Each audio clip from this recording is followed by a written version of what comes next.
Ils ont de l'argent, du pouvoir, et on se laisse emporter, vraiment. Nous avons obtenu un accès exclusif à leur vie. C'est un monde que beaucoup de ces femmes n'ont jamais choisi et auquel elles ne peuvent ensuite jamais échapper entièrement. La souffrance que vous ont causée les activités de votre père a dû vous paraître absolument intolérable parfois. Quand on vit dans ce milieu et qu'on voit son père aller commettre des crimes, c'est déjà difficile à accepter. Et ça fait mal. Mais la vraie souffrance, on la découvre seulement quand notre foyer est directement touché, quand un proche est assassiné.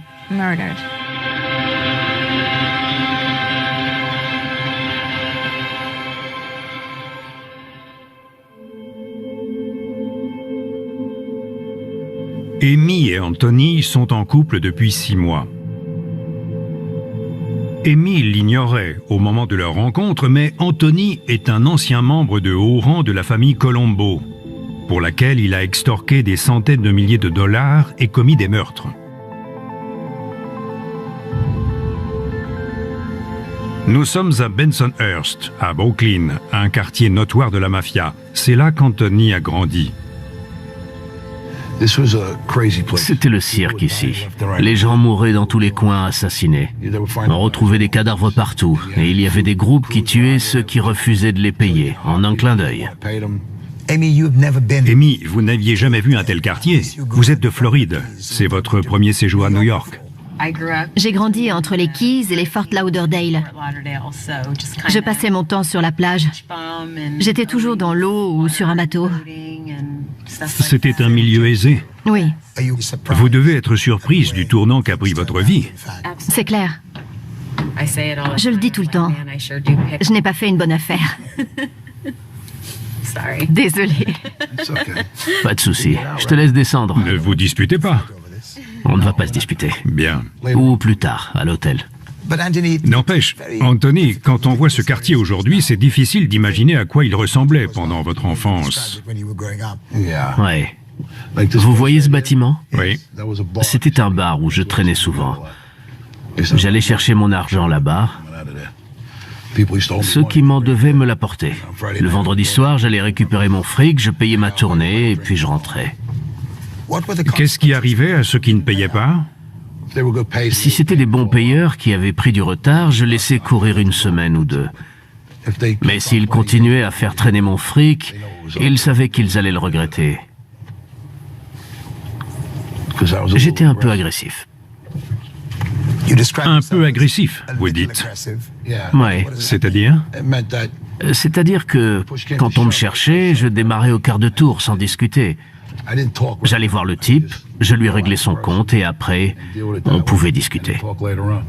Amy, vous avez l'air surprise en entendant Anthony parler de la vie qu'il menait ici. Oui, j'ai du mal à entendre ces choses-là, parce que je ne le reconnais pas. Je ne l'ai jamais vu se comporter comme ça. Tu ne m'as jamais connu agressif? Non, pas comme ça. Parfois, c'est difficile d'entendre ces histoires et de me dire « Waouh, il a vraiment fait ça. » Oui. Beyond the bullet holes and amid the shattered glass, it was quite a scene on this quiet Queen Street. It sounded like a string of firecrackers going off, and then somebody said that somebody was shot across the street. Shots rang out as many people were watching the ball game. One lady was sitting in her living room when bullets started ricocheting off her ceiling. And what's the matter? What you tell me? We were told by the police not to discuss anything, to call the police in. And then I looked over, I saw the guy on the floor, and he had like blood in his neck. Voici la scène d'un meurtre auquel Anthony a participé. Depuis 16 ans, il effectuait des séjours réguliers en prison. Mais en 2011, il risque la prison à vie pour le meurtre de son rival Joseph Scopo. Il décide alors de coopérer avec les autorités. Aujourd'hui, il témoigne dans des affaires impliquant ses anciens patrons. Ce qui me choque le plus, c'est quand il me raconte les différentes fois où il est parti en prison. C'est un mystère pour moi. J'ai du mal à comprendre comment on peut passer 5 ans derrière les barreaux sans voir ses enfants, sans voir sa famille, et puis sortir de prison et reprendre directement la même vie avant de retourner encore en prison et ainsi de suite. J'ai vraiment du mal à comprendre. Tout ce temps perdu. C'était comme ça dans le milieu. Ça vous choque, Amy, mais c'est ce que voient les enfants qui grandissent dans la mafia. Pour eux, c'est normal. En tant que mère, j'ai l'impression qu'il a raté tellement de moments importants. Et qu'est-ce qu'il a eu en échange? De l'argent? Je ne sais pas.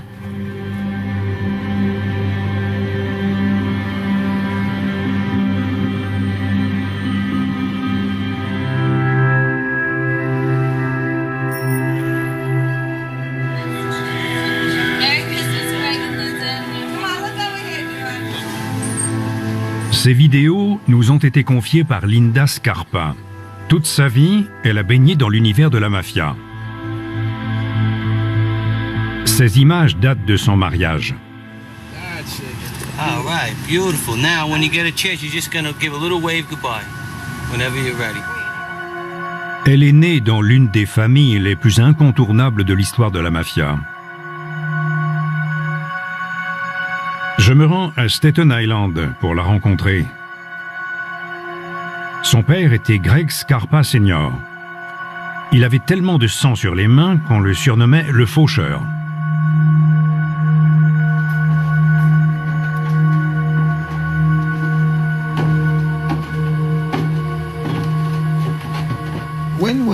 Quand avez-vous remarqué que votre père n'était pas comme les autres? J'ai toujours su qu'il était différent par rapport au père de mes amis. Il avait une attitude particulière, un style vestimentaire très spécial. Il n'avait rien d'un employé de bureau. Qu'est-ce qu'il vous racontait sur sa vie dans la mafia? Il ne nous cachait pas grand-chose. On ne comprenait pas trop quand on était petit, mais c'est venu avec l'âge. C'était quelqu'un qui aimait passer du temps à la maison. Ce n'était pas le genre d'homme qui traînait dans les clubs pour jouer aux cartes. Si quelqu'un avait rendez-vous avec lui à une heure où il était à la maison, après 17h30 en général, il fallait venir chez nous. Avez-vous entendu beaucoup de choses sur la violence de ce milieu? Oui, on n'a pas été épargnés. On savait quand quelqu'un s'était fait tuer ou tabasser, ou quand il y avait conflit entre les membres du club. Ils discutaient de ces événements à la maison et nous, on entendait tout. He is absolutely the most violent mafioso in the history of Cosa Nostra. The so-called Grim Reaper stopped counting the people he killed personally after they passed 50.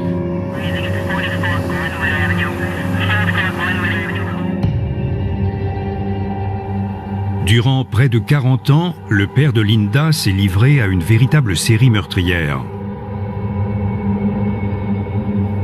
À ce jour, personne ne sait combien il a fait de victimes.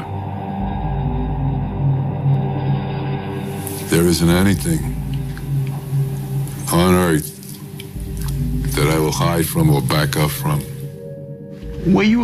Avez-vous remarqué qu'on vous traitait différemment parce que vous étiez la fille de Greg Scarpa? Oui, c'était évident. Partout où j'allais, je recevais un traitement de faveur si les gens savaient qui j'étais. J'ai fait quelques bêtises quand j'étais jeune, mais c'est surtout les gens avec qui j'étais qui en ont subi les conséquences. C'est-à-dire? Par exemple, à une époque, j'ai voulu essayer le cannabis et je me suis fait prendre. Mon père a traqué l'ami avec qui je fumais et il l'a tabassé, presque à mort, avant de l'abandonner dans la rue. Comment vous avez réagi? J'étais effondrée parce que je tenais beaucoup à cette personne. Quand j'étais enfant, c'était mon meilleur ami. C'était horrible. Il ne pouvait même pas ouvrir les yeux. Ses yeux n'étaient plus que des fentes et ils étaient tout rouges. On aurait cru voir un monstre. Qu'est-ce que vous avez pensé de votre père? On parle d'un homme aimant qui rentrait tous les soirs à 17h30, mais il était tout de même capable, dans certaines circonstances, d'amocher quelqu'un à ce point. Je lui en ai beaucoup voulu pendant longtemps. Mais ça restait mon père. Qu'est-ce que je pouvais faire? Je pense qu'il s'est dit que je finirais par m'en remettre, mais les traumatismes comme celui-ci ne s'effacent jamais entièrement. Ils restent dans un coin de la mémoire. Il faut bien s'accrocher dans un milieu pareil pour survivre. Oui. Ma méthode, c'est de ne pas y penser. C'est pour ça que j'ai pas de photos chez moi. Si je commençais à penser au passé, à tous les gens que j'ai perdus, au sang et à la violence que j'ai vue, je ne serais pas capable de rester assise là et d'en discuter. J'en serais incapable.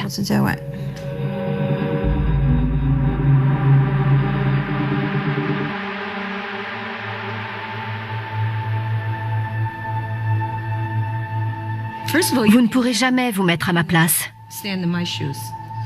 Qui que vous soyez. Je l'ai épousé. Je ne peux pas faire comme si je n'étais pas au courant. Je suis aussi impliquée que lui. Il a commencé à sortir pour aller tuer des gens.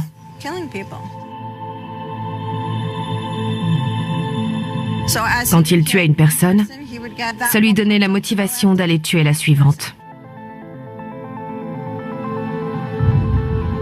La mafia passe avant les femmes et les enfants. C'est un serment que les initiés prêtent dans le sang, au cours d'une cérémonie secrète très ancienne. Il y a 6 ans, Anthony Rousseau a dû revenir sur ce choix, la mafia ou la famille.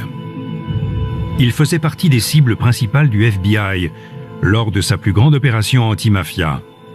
Ils ont débarqué un matin quand sa fille Toni dormait. Command post to all units.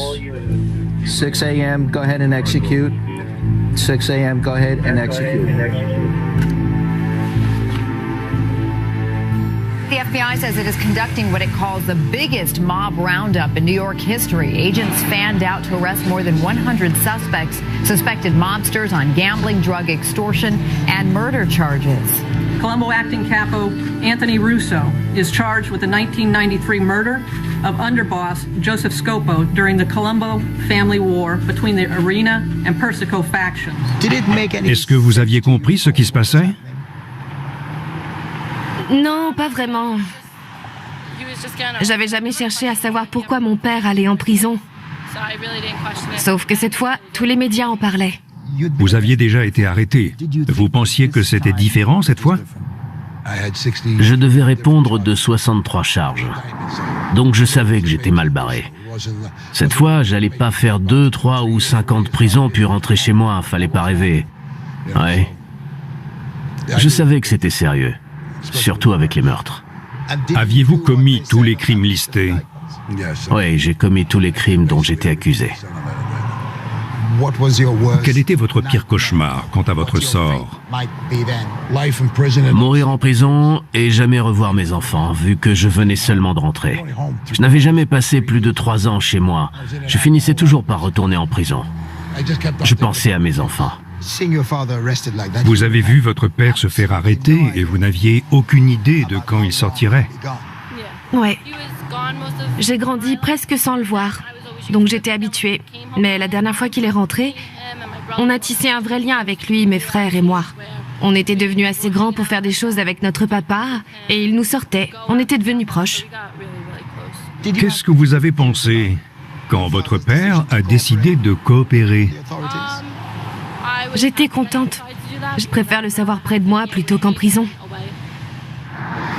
Je trouve qu'on est un peu trop exposé là. Surtout pour elle. D'accord. Il y a trop de gens qui circulent. Je veux pas que les gens te voient autant. Allez, cours, cours, cours. Mais arrête! C'est quoi ce jean moulant? Ils sont tous comme ça, mes jeans. C'est moulant quand même. Depuis que son père coopère avec le FBI, Tony peut profiter de sa présence. Say hello to Daddy. Say I miss you, Daddy. Maria Scarpa, elle, n'a pas cette chance. Son père, Greg Scarpa Jr., était capot dans la famille Colombo. Même menacé d'une longue peine de prison, il a choisi de rester loyal à la mafia. Il est désormais incarcéré depuis 28 ans. Sa fille Maria vit seule avec son enfant dans un petit appartement de Brooklyn.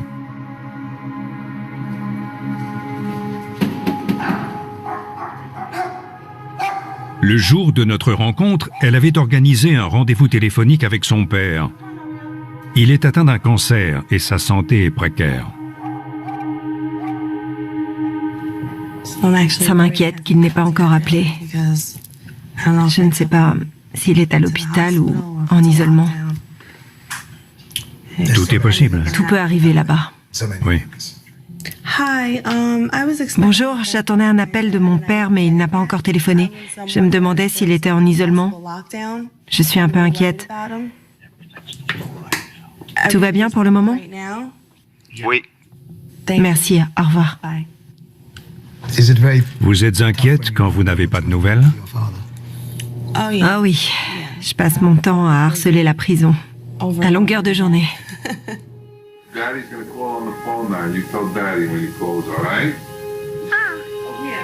Depuis l'âge de 2 ans, les appels de la prison font partie du quotidien de Maria.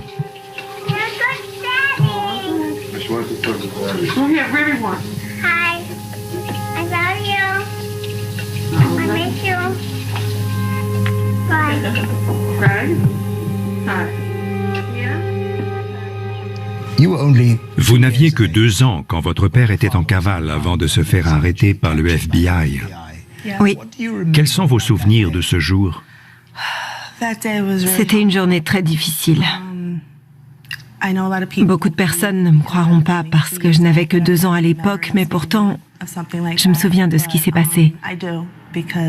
C'est grâce au lien que j'avais avec mon père avant cet incident.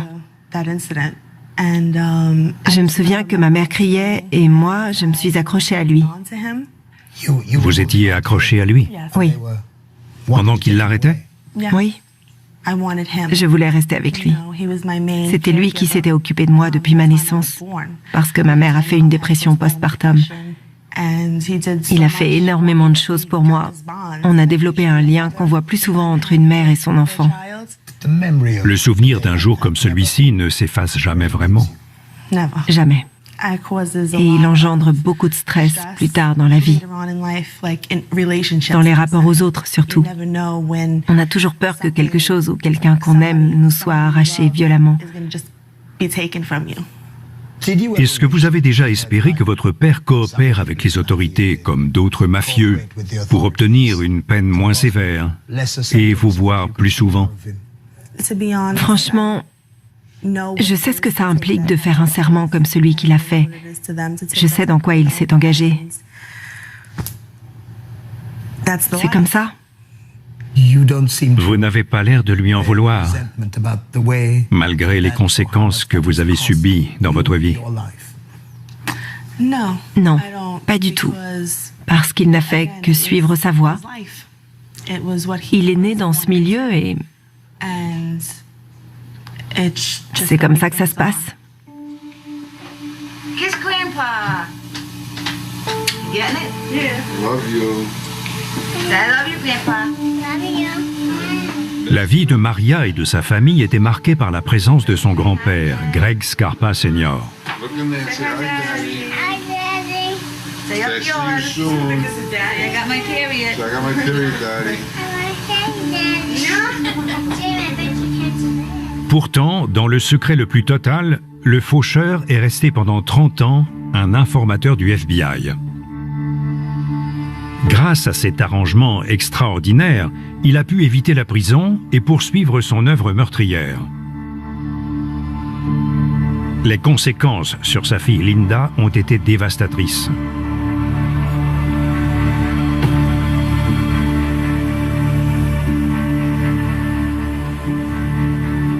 Un matin de novembre en 1991, Linda a frôlé la mort alors qu'elle suivait la voiture de son père dans leur rue.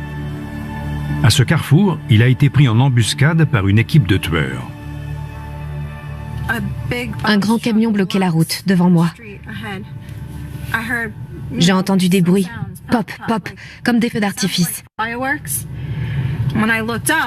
Quand j'ai levé la tête, j'ai vu des types habillés en noir autour de la voiture de mon père, en train de lui tirer dessus.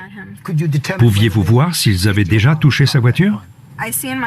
J'ai vu mon père faire comme ça. Il s'est enfoncé dans son siège, donc je ne savais pas s'il avait été touché. Je ne comprenais rien. Je pensais qu'ils étaient tous condamnés, vu que la voiture était encerclée. Mais un des gars assis derrière a décidé de se défendre. Il est sorti et s'est mis à tirer. Depuis la voiture de votre père? Oui, de la voiture de mon père. Il s'est mis à tirer sur l'un des attaquants et ses balles ont dévié sur ma voiture. Votre voiture a été touchée? Elle a été touchée du côté passager, où mon fils était installé. Moi, pendant ce temps, je me disais que je devais protéger mon fils, mais je ne savais pas quoi faire. J'étais en état de choc. J'étais recroquevillée à cause des coups de feu. Qu'ont fait votre père et ses passagers? Son chauffeur a réussi à passer sous le stop là-bas, derrière le gros camion qui bloquait la route. C'était une expérience terrifiante, une parmi tant d'autres.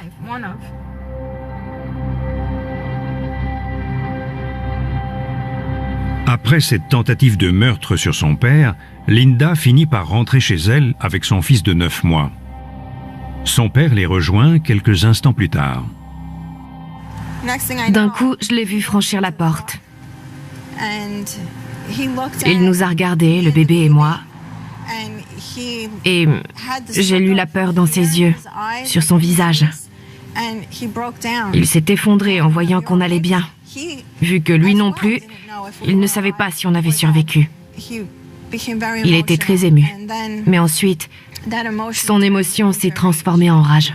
Transformée en rage, c'est-à-dire? Il s'est transformé en psychopathe fou furieux. Après cet événement, il est devenu obsédé par la vengeance et il a commencé à sortir pour aller tuer des gens.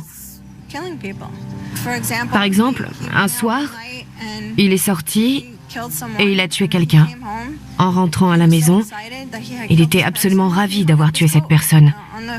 Il a accroché son manteau et il a dit à ma mère, « Tu ne devineras jamais qui j'ai tué. Je viens d'avoir Nicky Black. Son nez s'est envolé de sa gueule. » J'étais sur le canapé avec mon frère et on était traumatisés. Ça faisait froid dans le dos.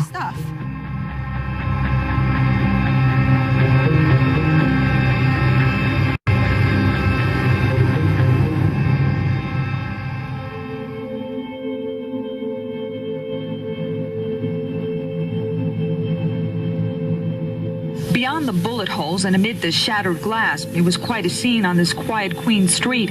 It sounded like a string of firecrackers going off. And then when I looked over, I saw the guy on the floor, and he had like blood in his neck. Colombo acting capo Anthony Russo is charged with the 1993 murder of underboss Joseph Scopo during the Colombo family war between the Arena and Persico factions. Quand Anthony Russo a accepté de témoigner contre ses anciens collègues, on lui a proposé d'intégrer le programme de protection des témoins du FBI. Il a refusé pour refaire sa vie en Floride. C'est là qu'il a rencontré Amy, infirmière, il y a 6 mois. Ils vivent désormais dans un lieu tenu secret.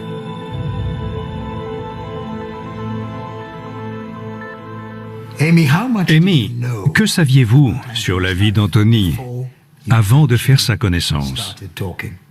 Rien du tout. On était voisins. Il passait devant chez moi quand il promenait son chien. Quand avez-vous commencé à vous poser des questions? Au bout d'1 mois à peu près. Je l'interrogeais tout le temps. Par exemple, C'est quoi ton nom de famille? Il me répondait, pourquoi? Je t'ai demandé le tien? Non. Alors ne me demande pas le mien. Il ne voulait pas le dire? Jamais. Un soir en voiture, on s'est fait contrôler par la police. Il m'a demandé, tu peux ouvrir la boîte à gants? Elle contenait une enveloppe avec son permis et sa carte grise. Là, j'ai vu son nom et je me suis dit, RUSSO, souviens-toi. En rentrant chez moi, j'ai allumé mon ordinateur et j'ai lancé une recherche. Qu'est-ce que vous avez ressenti en découvrant qui Anthony était vraiment? J'ai été choquée par la quantité de résultats. Quand la page s'est affichée, j'ai lu Mafia. Et donc ensuite, j'ai tapé Anthony Russo Mafia. Et là, ça n'en finissait pas. Les articles s'enchaînaient. J'ai tout lu. Puis, je suis allée frapper à sa porte.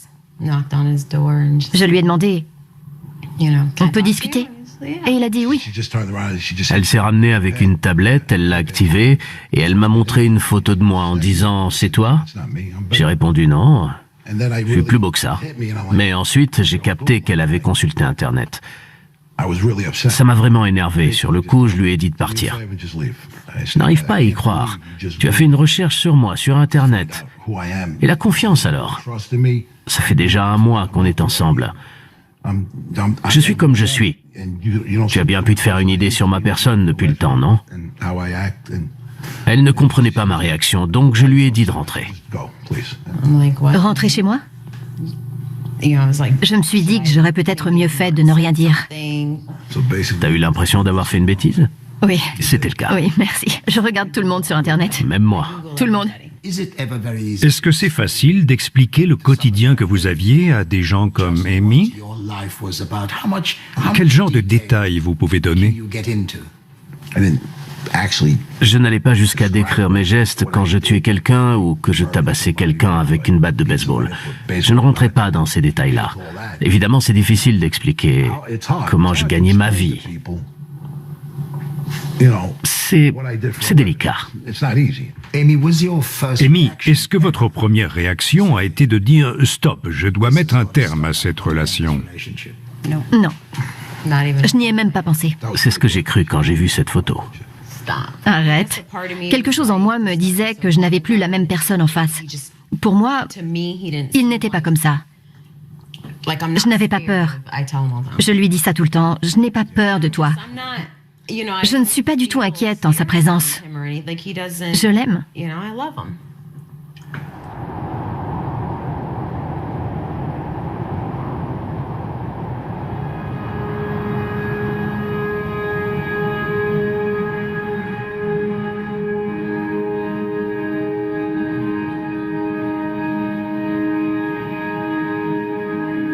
Anthony a plus de chance que la plupart des anciens mafiosi.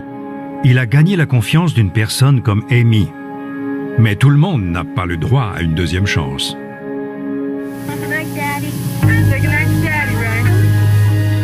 Je retourne rendre visite à Maria Scarpa. La voici en 1988. Cette séquence fait partie des nombreuses images tournées pour son père, incarcéré. Elle a été filmée dans une maison qui lui appartient à Staten Island.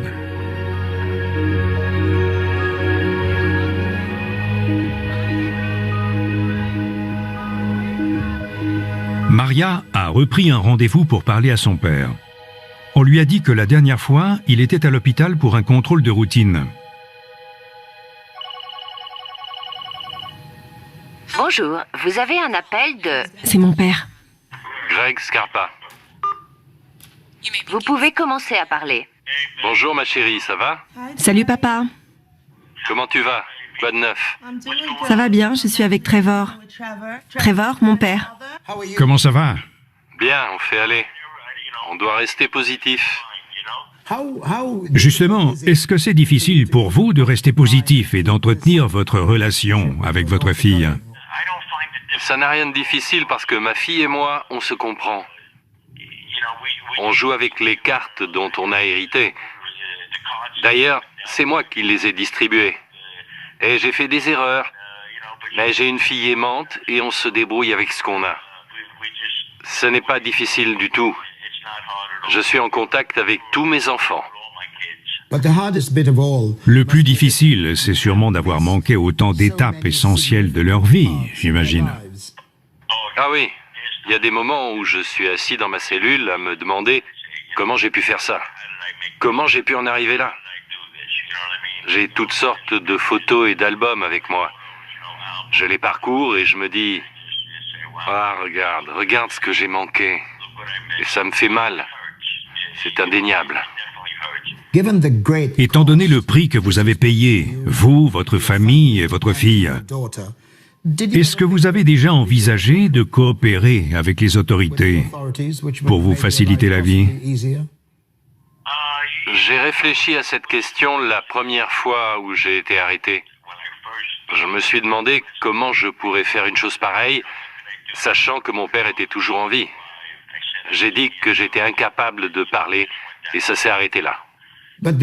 Mais justement, votre père a bien coopéré avec les autorités, n'est-ce pas? Il s'est rendu célèbre pour ça. Moi, je le vois comme un maître manipulateur. Il n'a pas vraiment coopéré. En réalité, il manipulait tout le monde. Il se servait du FBI de telle sorte qu'il puisse rester en liberté. C'était un agent double et il s'est tiré de situations absolument délirantes. Certains disent que c'était un génie.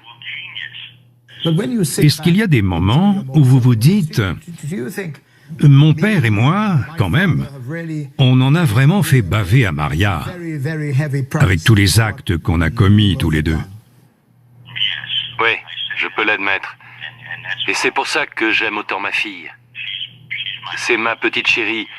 Elle connaît les circonstances qui ont fait qu'elle a autant souffert et je lui présente mes excuses. 1 minute restante. Il reste qu'1 minute.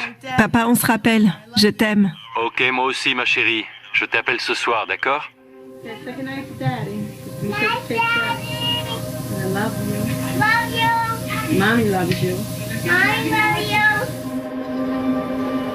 Le grand-père de Maria, Greg Scarpa Sr., contrairement à son fils, a pu voir grandir ses enfants grâce à son arrangement avec le FBI.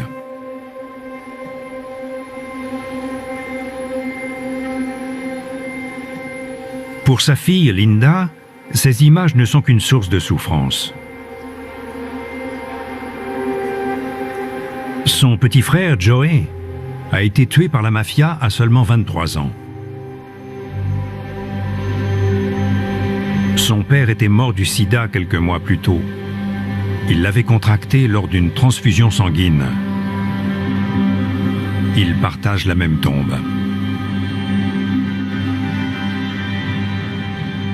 À l'origine, cette tombe devait accueillir mon père et ma mère. Mais finalement, on les a mis ensemble.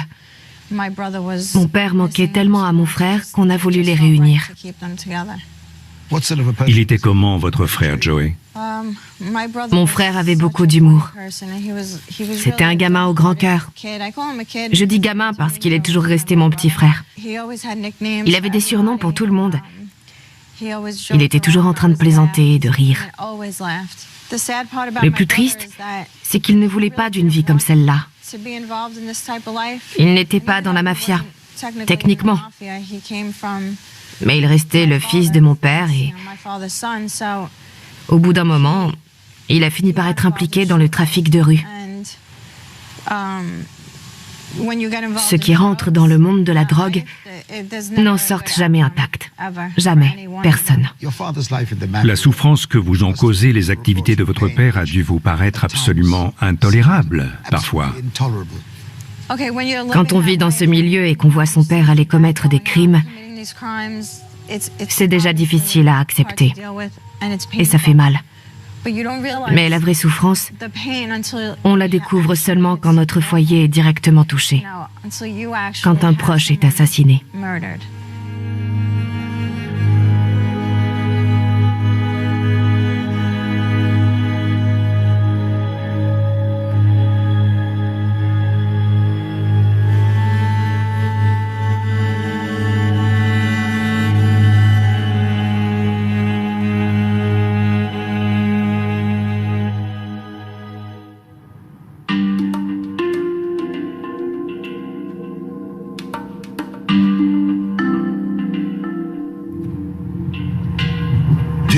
Tu lâches l'accélérateur parfois? Bah oui. Non, jamais. J'appuie pas dessus là. Roule doucement. Mais je roulais pas vite. J'ai mal à la tête. Ça se voit. Bon sang, c'est ma tension qui monte. Je te dis de ralentir et tu me dis que tu roules pas vite. J'ai repris rendez-vous avec Anthony Rousseau, l'ancien capot de la famille Colombo, et sa fille Toni. Voilà, t'es bien garé. Merci. La rue où ses enfants ont grandi est désormais un lieu qui le hante. T'es un mec bien. C'est toi qui le dis. Ouais. Pas les flics. Ouais, bon. Malgré sa nouvelle vie en Floride, son ancienne carrière ne cesse jamais de le tourmenter.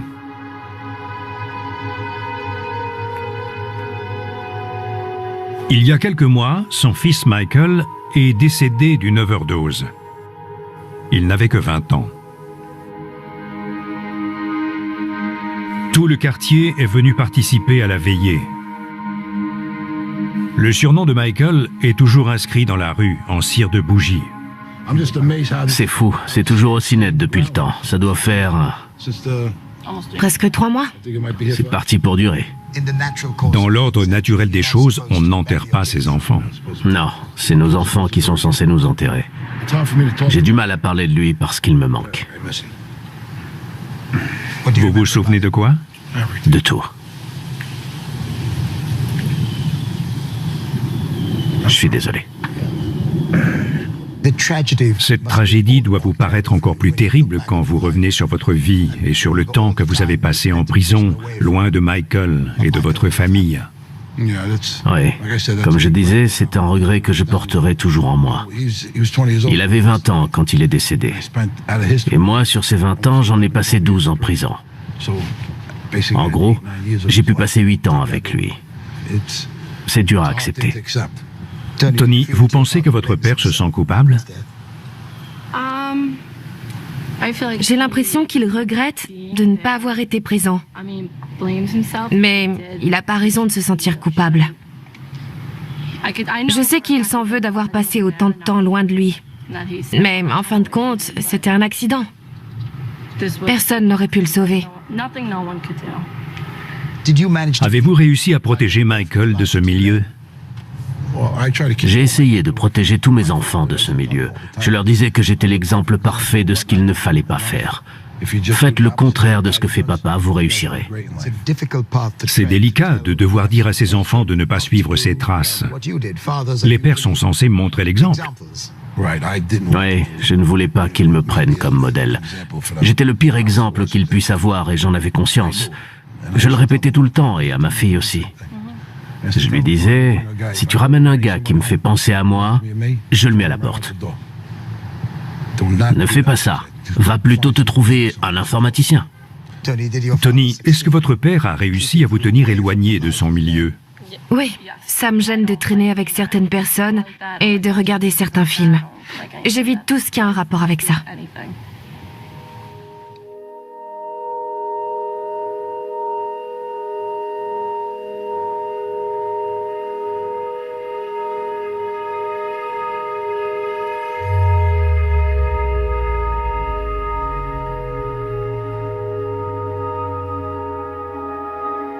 Pendant mon séjour à Brooklyn, j'ai rencontré les filles de 3 membres de haut rang de la famille Colombo.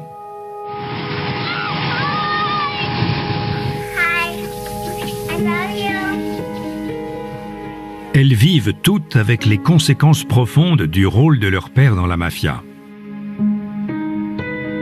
Même aujourd'hui, Linda Scarpa en porte encore les traces. Lors de notre dernier entretien, elle a bien voulu partager quelques souvenirs saisis dans de vieilles vidéos. Pendant des années, elle était incapable de les regarder. Ça fait sûrement plus de 15 ans que je ne l'ai pas vu. Mon père voulait tuer mon ex-mari parce que... Il voulait le tuer? Mon mari de l'époque, oui. C'était une période où mon père était très malade et il avait l'impression que mon mari ne me traitait pas bien. Du coup, il voulait le tuer et il m'a demandé la permission. Il a demandé votre permission? Il en avait besoin. Pour tuer votre mari? Il voulait s'assurer que c'était bien ce que je voulais, pour ne pas avoir à se sentir coupable. Il ne voulait pas que je lui en veuille s'il le tuait sans mon accord. Il rejetait la culpabilité sur vous. Il ne voyait pas les choses comme ça. Évidemment, je lui ai dit « Non, ne le tue pas ».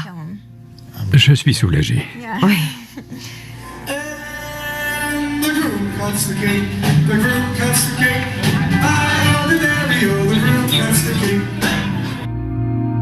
Les images qui réveillent les souvenirs les plus sombres sont étonnamment celles qui ont été tournées lors de ses 16 ans. C'était une belle journée, mon 16e anniversaire. C'était une belle fête. C'est évident.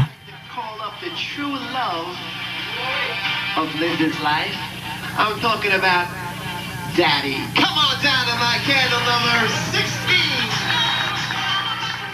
And as they say that, pendant l'annonce, on le voit sourire jusqu'aux oreilles. Il n'arrivait pas à croire qu'il avait vraiment dit ça. Ça m'a rendue heureuse de le voir aussi heureux. Regardez la tête qu'on fait tous les deux.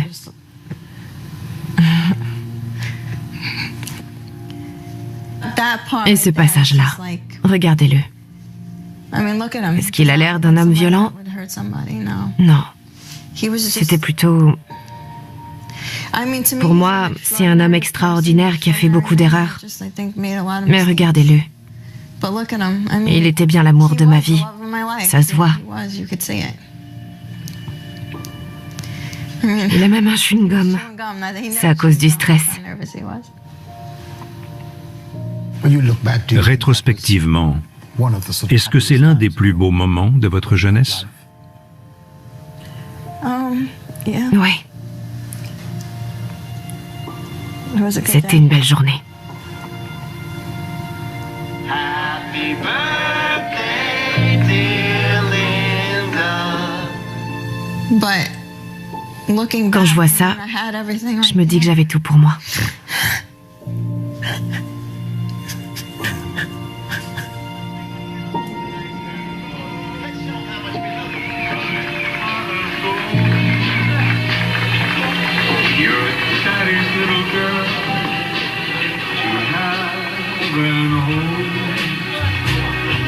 Precious gem is what you are. Your mommy's bright and shining star. You're the spirit of Christmas, my star on the tree.